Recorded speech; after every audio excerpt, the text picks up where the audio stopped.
শিক্ষা সংক্রান্ত গুরুত্বপূর্ণ আপডেটগুলো পেতে হলে অবশ্যই শুভেন্দু ই একাডেমি চ্যানেলটি সাবস্ক্রাইব করুন।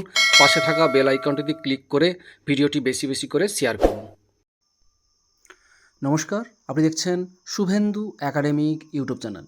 West Bengal council of higher secondary এডুকেশনের তরফ থেকে গতকাল 13/5/2024 খুবই গুরুত্বপূর্ণ একটা নোটিফিকেশান জারি করা হয়েছে। প্রত্যেকটি বিদ্যালয়ের প্রধানদের উদ্দেশ্যে এবং ছাত্রছাত্রীদের উদ্দেশ্যে এই গুরুত্বপূর্ণ নোটিফিকেশানটি জারি করা হয়েছে। এখানে যে বিষয়টি তুলে ধরা হয়েছে সেটাই আপনাদের সঙ্গে শেয়ার করব। এখানে 1 নম্বর যে বিষয়টি বলা হয়েছে, 2023-24 একাডেমিক সেশনে ক্লাস 11-এর অ্যানুয়াল এক্সাম যে সমস্ত স্টুডেন্টরা ফেল করেছে বা অ্যাপিয়ার হতে পারেনি, তারা অবশ্যই 2024-25 একাডেমিক সেশনে নিউ সেমিস্টার, এবার যে নতুন সেমিস্টার আসছে অর্থাৎ সেমিস্টার 1 এবং 2 পদ্ধতিতে তাদের কারিকুলাম কমপ্লিট করতে পারবে বলে এখানে বলা হয়েছে। এটা খুবই গুরুত্বপূর্ণ। অনেকে চাইছিল যে এই সেমিস্টার পদ্ধতিতে পড়াশোনা করি তাতে সুবিধা হবে, তার জন্যই কাউন্সিল থেকে এই গুরুত্বপূর্ণ নোটিফিকেশান দিয়ে জানানো হলো। এখানে বলা হয়েছে যে 2023-24 একাডেমিক সেশনে যারা ক্লাস 11-এ অ্যানুয়াল এক্সামিনেশনে অনেক স্টুডেন্ট ফেল করেছে, একাডেমিক স্টুডেন্ট ফেল করেছে বা অ্যাপিয়ার পাস করতেই পারেনি, অ্যাপিয়ার হতে পারেনি, তারা অবশ্যই 2024-25 একাডেমিক সেশনে নিউ সেমিস্টারে অবশ্যই তাদের কারিকুলাম কমপ্লিট করতে পারবে বলে এখানে বলা হয়েছে। 2 নম্বর যে বিষয়টি বলা হয়েছে যে আর যে সমস্ত স্টুডেন্টরা 2023 বা 2024-এ ক্লাস 11-এ অ্যানুয়াল এক্সাম ইতিমধ্যেই পাস করে গেছে, যারা পাস করেই গেছে বা এই ক্লাস কন্টিনিউ করছে বা কোনো স্পেশাল ক্যান্ডিডেট, তারা চাইলে একদমই ফ্রেশ ক্যান্ডিডেট হিসাবে কনসার্ন স্কুলের HOI-এর মাধ্যমে কাউন্সিলে একটা আন্ডারটেকিং দিয়ে 2024-25 একাডেমিক সেশনে নিউ সেমিস্টার অর্থাৎ সেমিস্টার 1 এবং 2-র মাধ্যমে তাদের কারিকুলাম কমপ্লিট করতে পারে।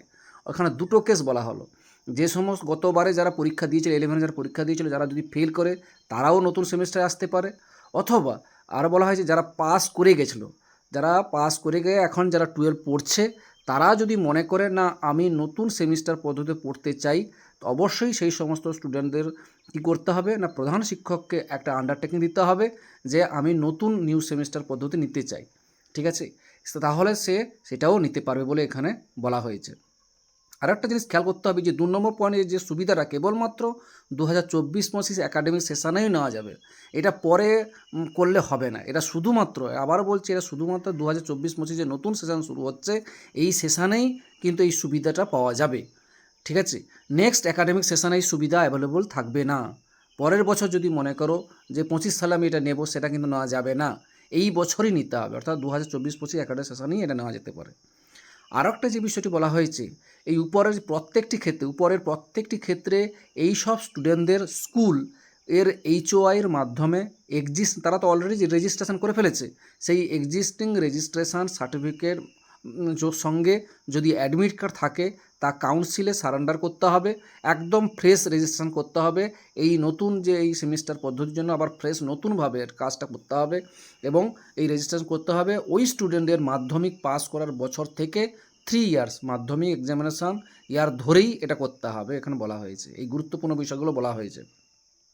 এই কন্ডিশানে ছাড় দেওয়া হবে স্টুডেন্টের আবেদন পরিপ্রেক্ষিতে, মানে এগুলো কখন করা হবে, যদি একটা স্টুডেন্ট আবেদন করে যে আমি এই টাইপ সেমিস্টারে ও নতুন সেমিস্টার প্রতি পড়তে চাই, তারপর নির্ভর করে এটা কিন্তু কাজগুলো করতে হবে, এখানে জানানো হয়েছে।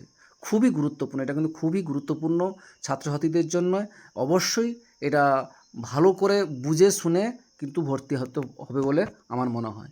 যাই হোক, যে কোনো আপডেট থাকলে আপনাদের সঙ্গে শেয়ার করি, ভালো লাগলে অবশ্যই লাইক দেবেন। ভালো থাকবেন, সুস্থ থাকবেন, ধন্যবাদ।